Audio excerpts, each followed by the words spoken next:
fazer diferença no teu dia, na tua semana, no teu mês, né? Dentro de um culto, para completar, professor, racional. Dentro de um culto racional. Claro, vamos abrir aqui um parênteses, não estamos aqui, nós não somos neopentecostais, né? Não estamos contra, pelo contrário, sou pentecostal. O professor esse dia estava lá no culto, estava ministrando, ele estava no culto lá, né?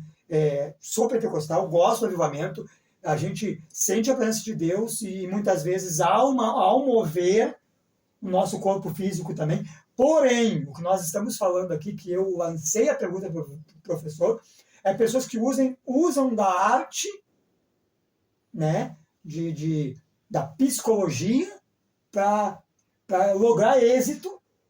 Agora eu vou ser mais profundo. Existe a dopamina. A dopamina é o hormônio do prazer. A dopamina ela é acionada sempre. Por exemplo, quer ver uma coisa? Tu vai num culto de uma igreja grande. Vamos ter uma experiência. Pega uma pessoa e leva num culto de uma igreja grande com uma orquestra linda. Luzes. Tu fica assim, ó. Meu Deus, eu tô arrepiada porque a dopamina é o hormônio do prazer. Tu fala, pai, eu sinto a presença de Deus aqui. Que tu tá arrepiado, todo mundo canta junto em 1000 vozes cantando. Tu assim, meu Deus, tu tá aqui. Qual é a diferença de você ir num culto de uma igreja de 10 pessoas, só 10 pessoas estão ali, com um violãozinho só simples? Tu não pode sentir a presença de Deus, ou tu precisa de toda essa parafernália para que Deus esteja presente? Né? Eu fui na tua igreja ontem e tinha poucas pessoas. E tinha um menino da bateria e um menino do teclado. E Deus estava presente ali. Sabe por quê? Porque eu fui buscar Deus. Eu não fui buscar prazer. Muito bem colocado. Muito bem colocado. Isso, pastores que estão assistindo aqui, cuidem disso na igreja de vocês. Cuidem para a dopamina não ser mais importante que a pregação do evangelho. Muito bem colocado, professor. Porque agora, o que o senhor levantou, essa questão que o senhor levantou aí, o que acontece? Uma das coisas que eu aprendi, eu carrego isso comigo todos os dias. O meu culto começa em casa, no meu trabalho, nas minhas atividades do dia a dia, no relacionamento com a minha família. E quando eu chego de noite no culto, é claro que se o meu dia foi todo ele cultuando a Deus nas minhas atividades, eu vou chegar no culto de noite e eu vou sentir a presença de Deus. Eu vou receber a resposta de Deus. Por quê? Porque o meu culto não foi das 7 horas da noite em diante. Aí mora um problema também, né? A pessoa que não prepara o ambiente para, dizem até, abrindo outro leque aqui, porque o senhor trabalha com mulheres, dizem muitos psicólogos que tratam mulheres que o relacionamento com a tua esposa, ele não pode ser de noite. Ele começa lá de manhã. No beijo de manhã, no abraço, no tratamento durante o dia. O camarada tratou a mulher o dia inteiro mal, aos trancos e barrancos, quer encontrar a mulher de noite em casa. A mulher não vai querer. Ou estou errado, professor? Então tá errado, os filhos já sacaram essa. Eles me falam. Os meninos para mim, se eu pudesse, eu estaria segunda a segunda dentro da igreja. Eu pensei, nossa, cara, eu pensei, nossa, que fé desse menino. Mas por quê? Segunda a segunda? Segunda a segunda. Sabe por quê? Porque o meu pai, domingo, ele me trata bem a minha mãe com carinho. Mas segunda, terça, quarta, quinta e sexta, ele é um diabo da nossa vida. Que paulada, né? Então, se pudesse, eu morava dentro da igreja. Mas não dá para morar dentro da igreja. É uma paulada. É uma paulada porque a gente fica pensando por que os nossos estudos não estão indo de direção a essas pessoas. O que está acontecendo? Que os filhos estão se afastando da igreja. O que está acontecendo com nossos estudos? Nossos cultos domingo parece que é um culto dopamina teológico para agradar o ego do homem, mas não para confrontar ele. Porque, se confrontar ele sai da igreja. Mas, olha aí. Então tem alguma coisa errada com a igreja, então. Então tem igrejas que não tocam assuntos polêmicos. Vamos fazer um culto, tal. Eu queria escrever um livro, só que eu fui vaiado pelo meu orientador. Eu queria escrever um livro sobre o evangelho adocicado da igreja de açúcar. O que é isso? Nossa! Mas ele falou assim, não, então o diabo vai pegar esse livro e vai destruir a igreja. Eu pensei, então não vamos fazer isso, porque não se fala mais em céu, não se fala mais sobre a volta de Cristo.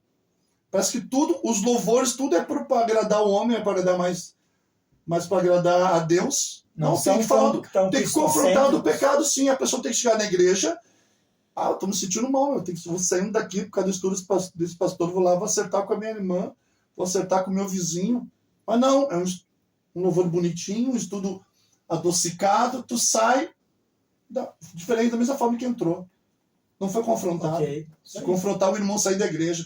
Estão administrando igrejas como se administrasse uma empresa. E não pode. Né? E aí... É onde mora o perigo. Vai prestar maior perigo. E vai prestar conta. E é por isso os escândalos que acontecem nas igrejas hoje. Nunca aconteceu tanto escândalo como está acontecendo hoje. Meu Deus do céu. Grave isso. Bom, vamos lá. Vamos entrar para Vou abordar esse... Quebrando o Silêncio aqui, que é um dos livros... Esse aqui, qual o número dele? Esse é sequência? Da sequência número 5. Número 5. O 5º livro que o professor escreveu. Ele fala aqui atrás, que esse livro é tratado sobre um abuso infantil, a violência contra a mulher e o abuso ao idoso abrangem grande parte da violência familiar e ocorrem justamente no lugar em que as pessoas deveriam se sentir mais seguras, seu próprio lar. Palavras do professor escritas aqui. Eu queria, dentro disso que eu li aqui, professor, eu estava dando uma estudada aqui, mas eu quero que o senhor fale algo sobre isso para nós. É claro, um spoiler, porque eu sei que o livro ele tem que ser adquirido. 80% do abuso sexual é dentro da família.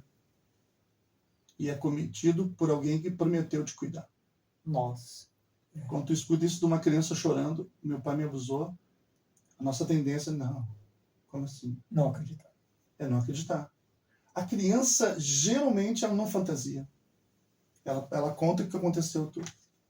Só que para ela chegar ao ponto de contar, quanto tempo ela guardou isso? Já está no estágio avançado. Então essa criança vai começar a tirar notas ruins na escola. E tu vai pensar que não, é porque ela está com déficit de atenção. Será? Será? Geralmente 80% das mães não acreditam que o pai é um abusador. A mãe não acredita. Ela prefere acreditar no marido. Exatamente. E depois, quando descobre tudo, filha, me perdoa. Pois é, o abusador, ele está perto da família. É uma pessoa da inteira confiança da família. Isso que machuca. Porque tudo tem remédio, mas um abuso, ele passa além das carnes, chega nos ossos.